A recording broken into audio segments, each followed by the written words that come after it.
live stream of Coffee with Tamara podcast. This is an experiment that we're trying that I think is working. I'm pretty excited about. It's something that I really wanted to get a hold of, wrap my hands around, and figure out if it worked. And here we are. So let me just tell you a little bit about the experiment, and then we'll dig into this podcast because this is one of my favorites. It's the Ask Me Anything, the AMA podcast, where we get questions in from our overly caffeinated community, which I am definitely the leader of. So here's the experiment. Here's the thing I wanted. Let me just work backwards. I really wanted to do this podcast, but I wanted to do it in a way that actually connects with the people listening, actually community, which actually gets you involved and allows you to have a voice, which I think is so incredibly important. So with that said, I decided to try streaming them live when I record them. So instead of just going into my little recording mode and, getting all my stuff and putting on my recording equipment, recording and putting it out, I thought, wouldn't it be super cool if I could record them live, and then you could add your insight and your wisdom and your thoughts, because I believe in collective wisdom without a doubt. So the way we are going to do these podcasts moving forward, I hope, is that we'll actually do them as live streams.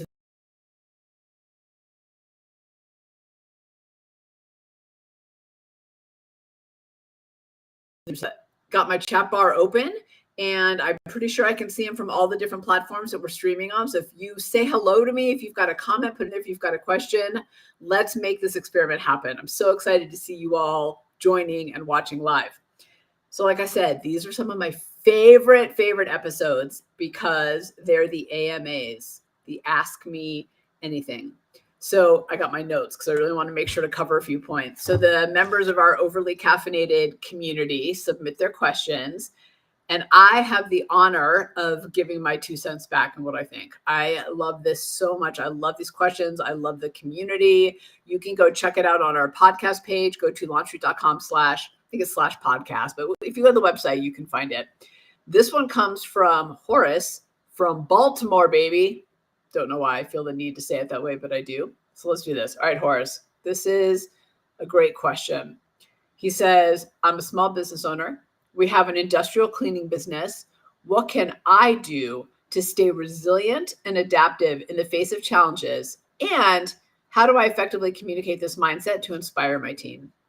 All right, this is a great question, because how many of us right now are dealing with a little bit of change overload, with exhaustion, initiative fatigue, with change fatigue, with resilience fatigue? I think a lot of us are dealing with this. And I've learned some tips and tricks along the way, and I've got some tools to help you. So I'm going to cover those. And I just want to recognize that, we have been, I think, over the tipping point or on the edge for basically 4 years now. I know I don't like to harp back to 2020 and the COVID years, but the truth is that's when things really started to accelerate and the change just was thrown on to a lot of people.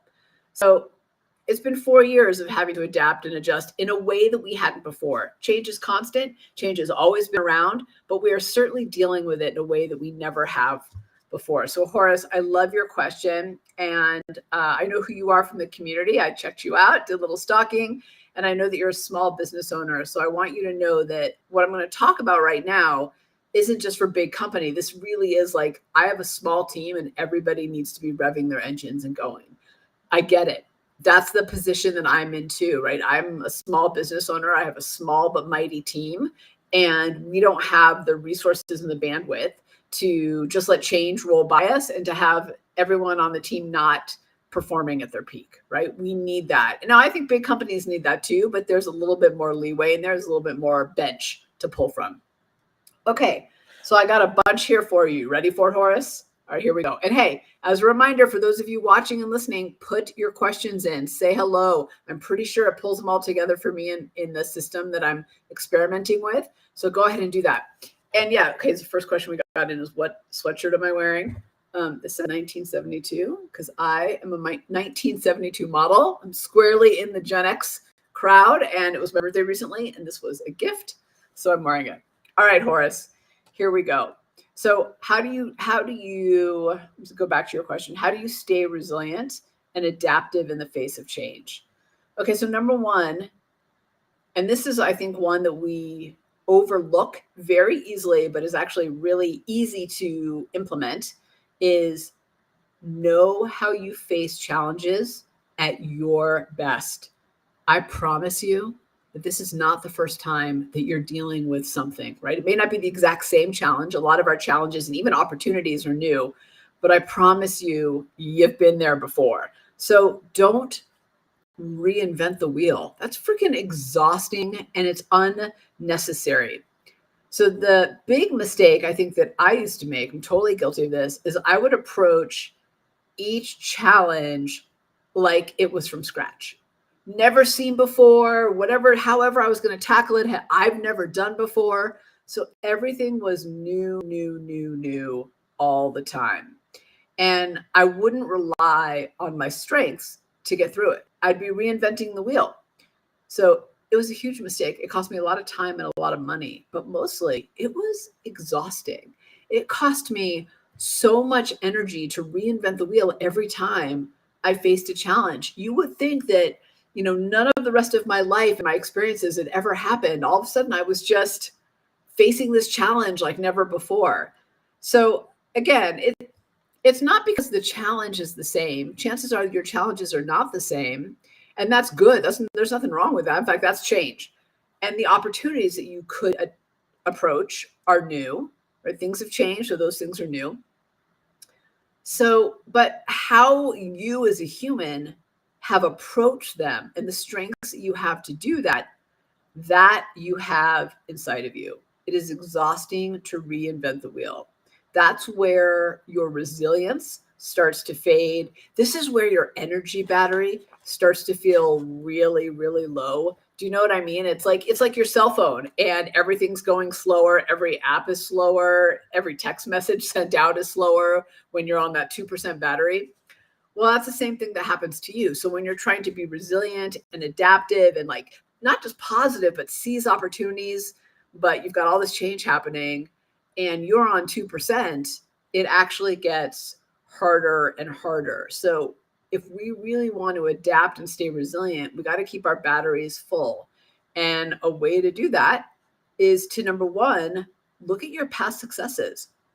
What did you do in your previous world, in your previous life, to be resilient? Like I said, this is not new. And I don't care if you are 16 listening to this, if you are 22, if you are 38, if you are 51 like me, you have experiences that you can pull from.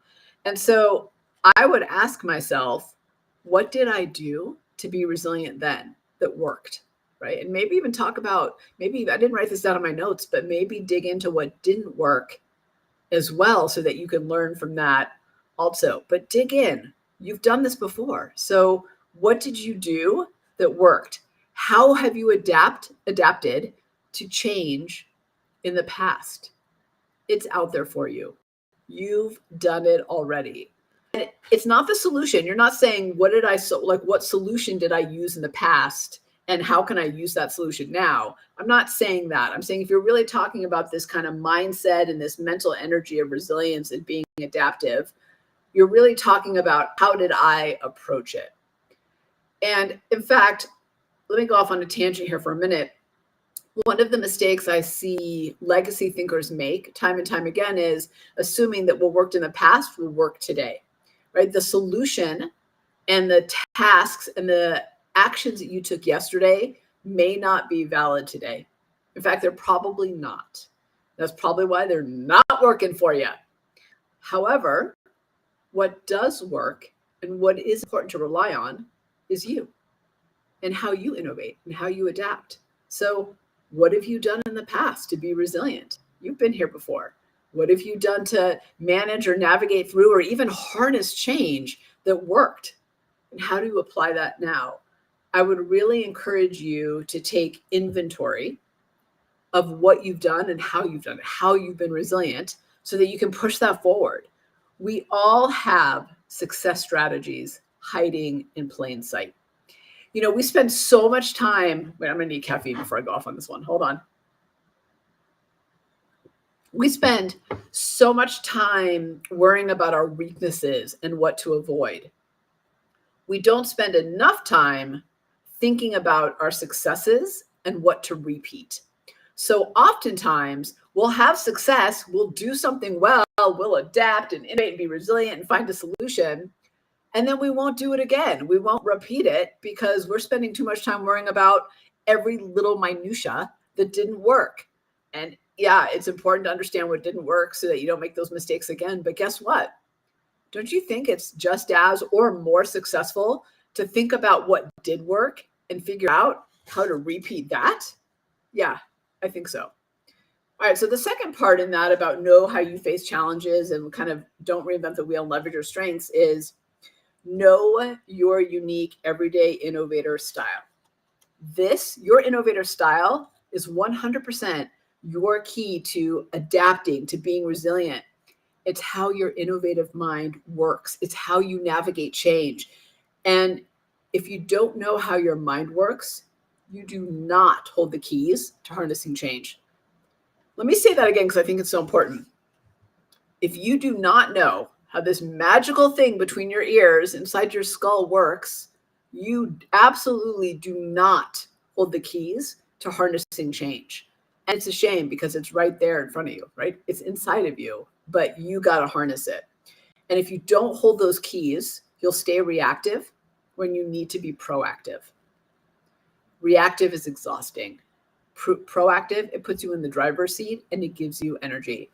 So if those of you are new to me, to the community, to what it means to be an everyday innovator, your everyday innovator style is how you innovate. It is your innovator personality. It's how you are naturally hardwired to innovate, to be a strong creative problem solver, decision maker, strategic thinker. It's how you become adaptable and flexible to change, how you find opportunities that others miss.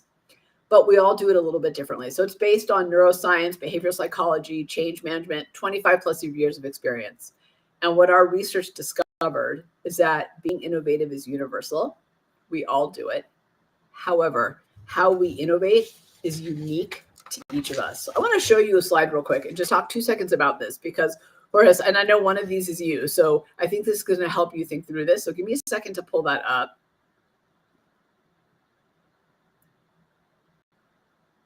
Okay, so this is our one pager of innovator styles. So let me just point this out to you, right? It's all based on so every innovator style has 2 power triggers. That's your wellspring of innovation, where you naturally innovate, where your brain is playing to its strengths and really thrives. And then we have 1 dormant trigger, which is our most exhausting place. It's not necessarily our weakness, but it's where we play the least and we shouldn't spend our efforts there. But it's important to understand how that impacts you because you don't want it to sabotage you as well. So, for example, someone who is a motivator, which if you look on hold on, I got to find it now. Where'd he go? Can someone point it out for me? Where's the motivator on here? It's just, right here. Collaborative and experiential. So collaborative on the column and experiential. It's right there. It was right in front of my face. I know, Horace. All right. So someone like Horace, who's the motivator style, navigates change and adapts by gathering perspectives and by putting things into motion, right? So if he focuses on, okay, I'm managing change, I'm adapting, I'm going to leverage this mindset and these tools every day, what Horace is going to do is he's going to start gathering more perspectives, like pulling disparate people and ideas and experiences together. That's the collaborative trigger. And he's going to combine that with his experiential trigger, and he's going to put things into motion. Experientials are all about innovation in action, in the doing. Okay, but that's huge. Now, here's the difference. Someone who is an adventurer, which you would think I'd know what everything is on my own sheet, but when I'm on the spot, I'm like, where's the adventure? Is it right in front of me? Oh, it's right there. Experiential and fluid. So, oh dear. Experiential second on the column, and then fluid, the third on the row on the top, the adventurer. Okay, very different. So that experiential is all about innovation and motion, but fluid is all about turning ambiguity and chaos into innovation. So if you're an adventurer, right, the way you navigate and change is by putting things in motion and paving the way forward because you see how all that fog turns into a path, right? So that's very different than someone who's, for example, the mastermind, which of course, oh, there it is right there. For the futuristic and fluid. So futuristic on the column, fluid on the row on top. The mastermind. Okay, futuristic's all about today's problems or tomorrow's opportunities. They innovate forward and then go backwards. And then the fluid, as you know, is all about the navigating uncertainty. So if you're a mastermind style, right, if that's your everyday innovator, that's how your brain works, you're going to do it by making sense of ambiguity and finding possibilities in the future. Right? That's very different. So I am a risk taker experiential. So go to that column on the side and look at experiential and then go all the way down over to the green one, to the pioneer, second to last, right? So that's me. Those are my two power triggers. So for me, that means the way I easily navigate change is by paving the way forward, by leaping, and by putting things in motion. And I'm going to tell you right now, for me, action is everything. Everything. I need to put everything into motion, because if I don't, I can't think, and I get stuck in analysis paralysis, and I become paralyzed, and I become overwhelmed. So if I don't put stuff into action, I get held back. But someone like the investigator, right, might be a little bit different because they've got inquisitive. So for them, asking questions and digging deep helps them manage change. All right, let me take this off for a second. So do you see the point there, though? Know your style. You, me, the people you lead, the community, we all navigate change in our own ways. And it's so important to understand that, because if you don't understand that, you're probably pushing against yourself. You are pushing water uphill because you're trying to do it in a way that doesn't actually work for you. And Horace, the second side to your question in our Ask Me Anything episode, which I love. So by the way, if you're watching live, go ahead and bring in the chat bar, ask me questions. Hopefully our system works and I get to see them and I'll answer them.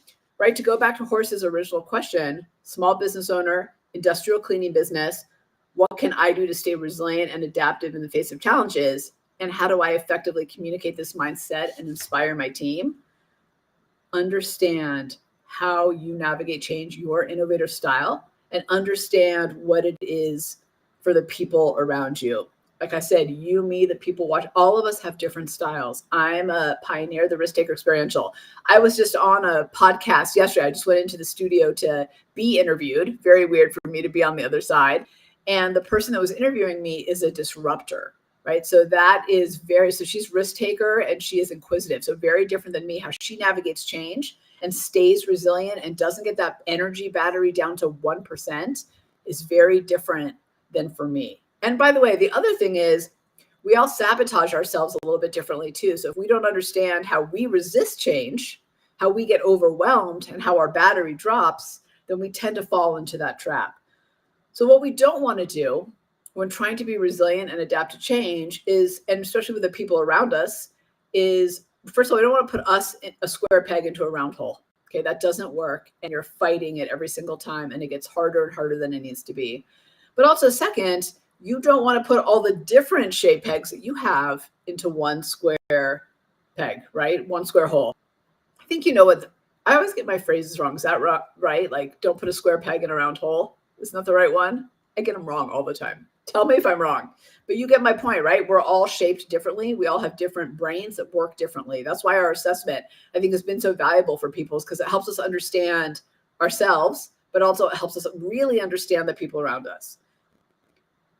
When we are trying to put all of us into the same square hole, round hole, whatever hole it is, that's where resistance comes from, okay? Because we're trying to operate in a way that doesn't work for us. It's where it creates friction, because I'm trying to operate one way. I don't understand how you operate, or I don't allow you to operate. So you're not given the room to be your best. And as I said in the beginning, as a small business owner, I really feel this. I need everybody to be playing at their A level, right? I don't have the bandwidth for people not to be bringing their best. So I need to make sure that I know what I bring to the table and to bring my best.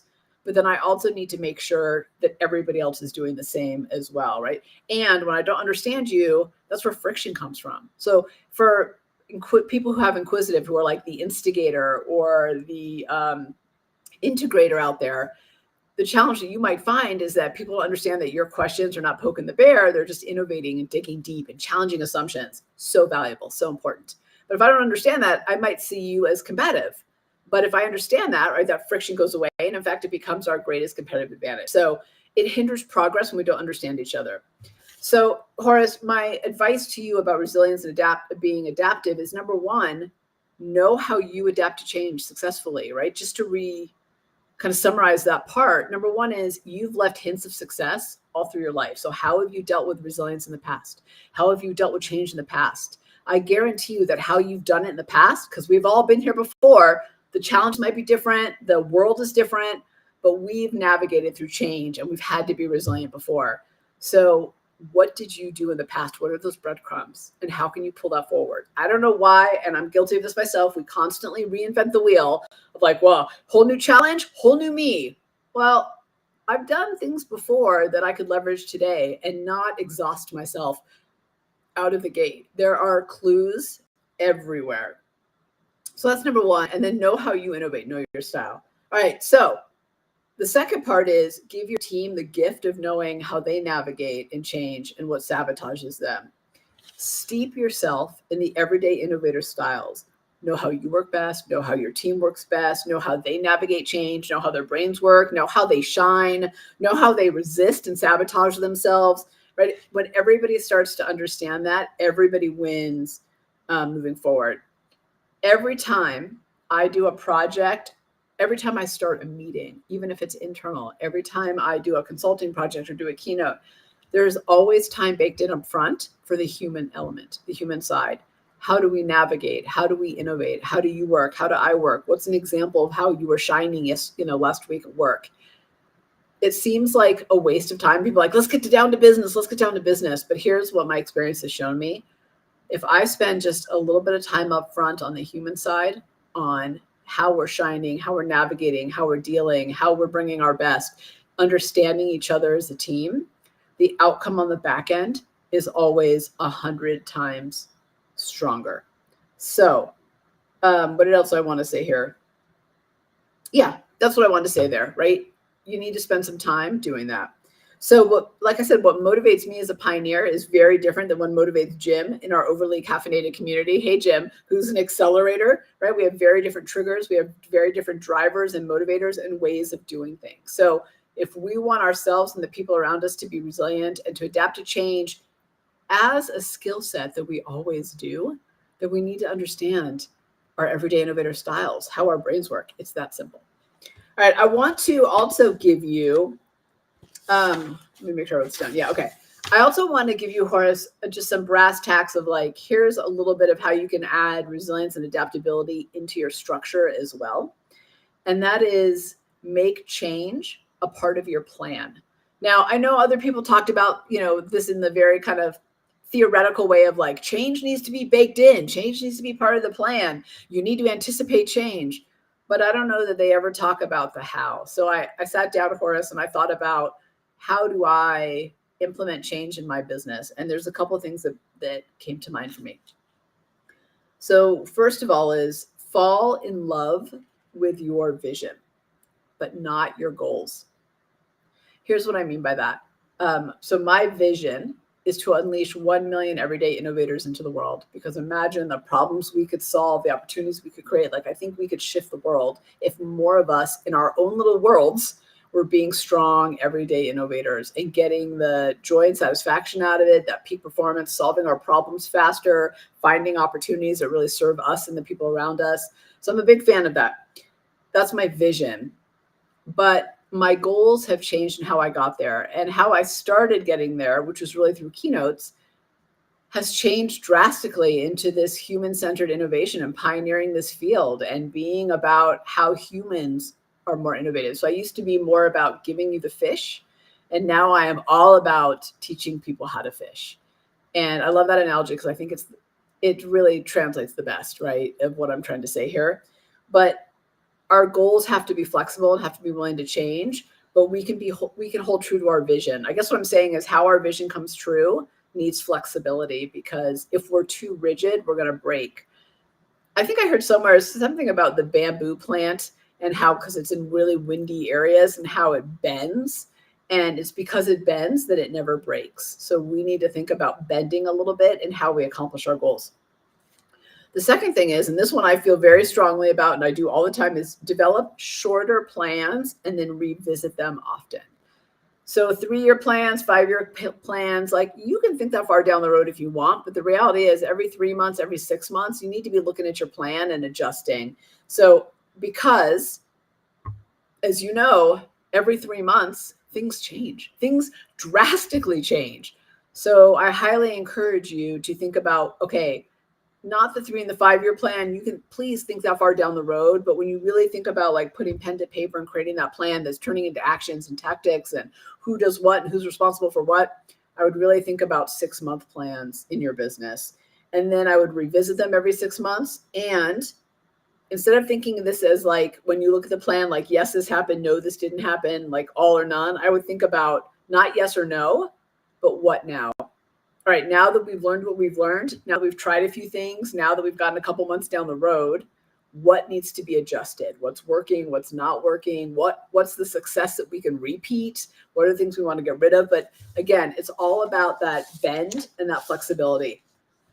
So we've got to bake flexibility into the plan. And the other thing I'd say, the last thing I want to say on that, Horace, is experiment. So avoid the conference room to the real world approach. Get used to small testing. So here's what I often see happen is, we go, okay, we have this new challenge or things have changed and we need to adjust. So here are the adjustments we're going to make. Yes, we're all in, go. And then it's like full steam ahead. The challenge is it's really all or none. And you might waste a lot of resources and energy and time on things that don't work long term. And you might be tied to them, invested in them, money-wise, energy-wise, emotionally. So we got to really think about, how do we experiment? So yes, this is the plan. And what are the small actions we can take right away to make sure we're headed in the right direction, to learn and evolve and keep acting? So you don't stop taking action, but you treat them as experiments so that you can learn along the way.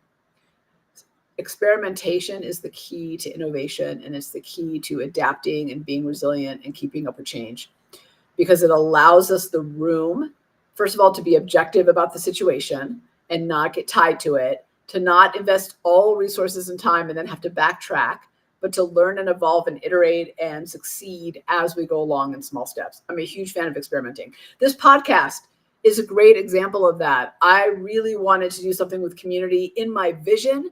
It's actually much bigger and it's got even more people on, and it's like at a consistent time, kind of like you're showing up to the talk show studios, right? Like I have a vision, but I started by downloading some software and by starting doing these on the channels that I'm already on, seeing do people react. And hey, if you're getting anything from this, do me a favor right now. Do me a favor and just put a 1 sentence in the comments of whatever platform you're on. I'm on LinkedIn, Facebook, and YouTube. It helps me understand what's resonating and what we need to talk more or less about in the future. But this is an experiment. Okay, so is it going well? Yeah, it's going really well. And I'm also learning a little bit about what's working and what's not working and what I need to change and how my software works and if I like it or don't like it. Like there's a lot of things to learn along the way. And had I gone right to my big vision, I may have flopped because I didn't have all this little stuff ironed out.